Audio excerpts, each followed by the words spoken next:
How's it going right there, eh? It's Denis here from Denis Outdoors. Up at the woodlot, another capscan log winching video. Up here pulling out some cedar logs for the off-grid cabin that I'm going to build this summer. And there's the winch hooked onto that tree. So a couple weeks ago, cut some big cedar just in there. You can see where it's opened up. Hauled them out, winched them this way. And so what we did is we kind of made a little bit of a logging road, I guess. Kind of a bad time of the year to do this. Should do this like late fall. So probably in the fall next year I'll work on maybe building this road a little bit better. Obviously there's the lake and the road. There's no road that continues and goes to the service road where I have a gate, and right across there, if you haven't watched any of my videos, that's where I'm going to build my log cabin. So that's kind of like what the orientation is.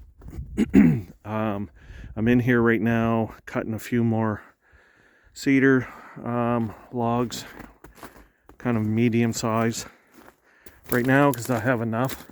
So you can tell right through here, this is where I've been hauling some logs out. And now I'm kind of set up over here. This logging road that I was just kind of talking about, I probably won't come this way because there's actually water running through here. You can tell there's a spring. There's a little bit of a spring that comes from the hill up there.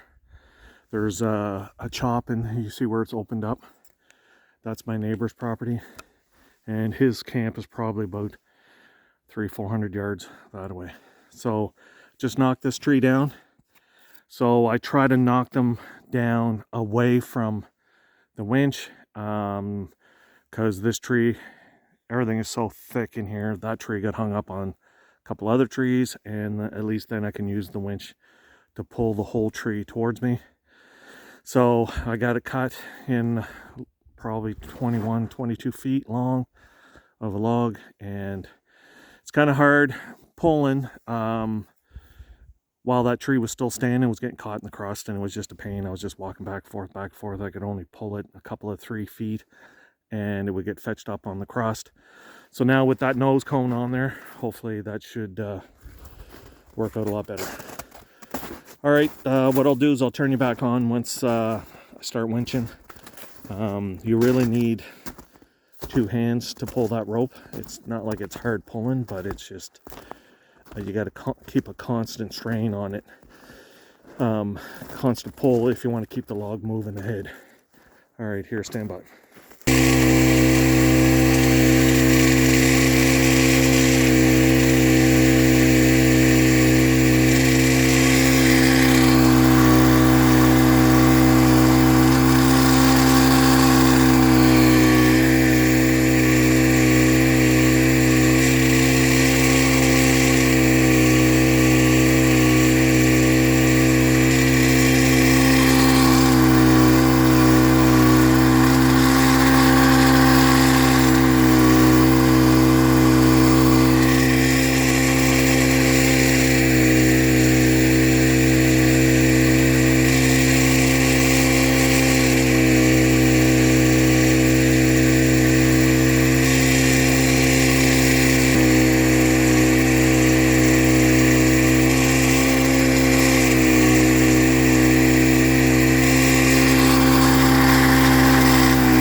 Okay, I know this isn't a really exciting video, but there wasn't much information on people using this except for porterwinch.com.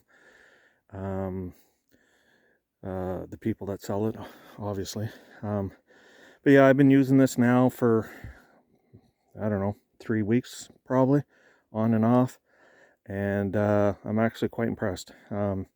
What I did is I started using the box for it to sit on, because if not, there is these special brackets that you can get, and they're on an angle so that you can hook them onto a tree and keep it, kind of upright. But what I've been doing, I have the carrying case anyway, so I set it on there, so it makes it a lot easier.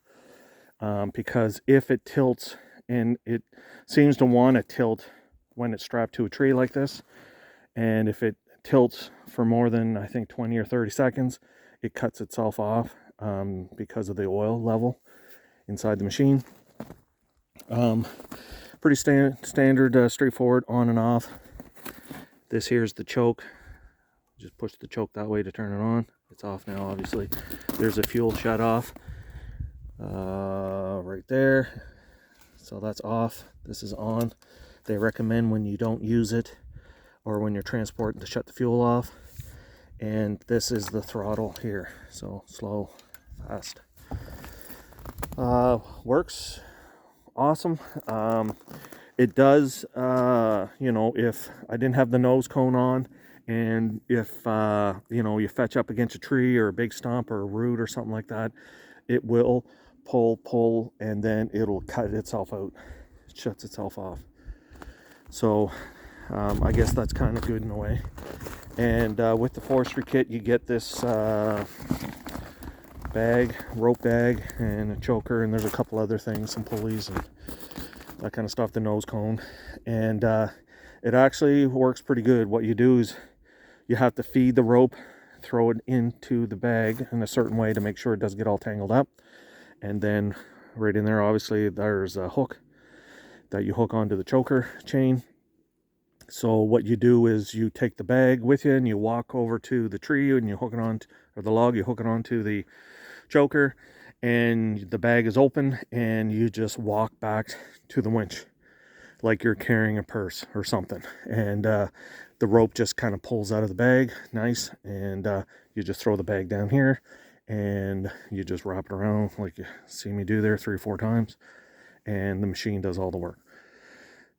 So every time I have to throw all the rope back in the bag and then head to the next log. A little bit of a pain, but it actually works pretty good. This rope is actually special type rope. It's double cord, I guess. There's another rope inside of this outer rope, and it's got to be a certain size diameter. You can also get different size capscan wheels.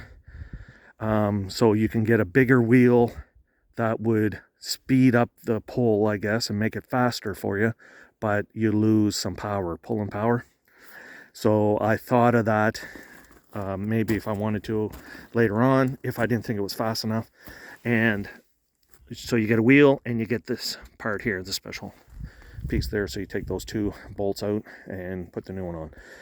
But from using it now for 3 weeks, that is fast enough for me. I don't need that to pull any faster than that. Anyhow, nice day out today. It's warming up. Like I was saying, I want to get these logs out of here before the lake starts thawing in the next couple of weeks or so. And so I'm just hammering down right now to get all these logs out of here. So if you could, like, share, subscribe, smash a thumbs up. Thanks for watching. That's the end there, eh?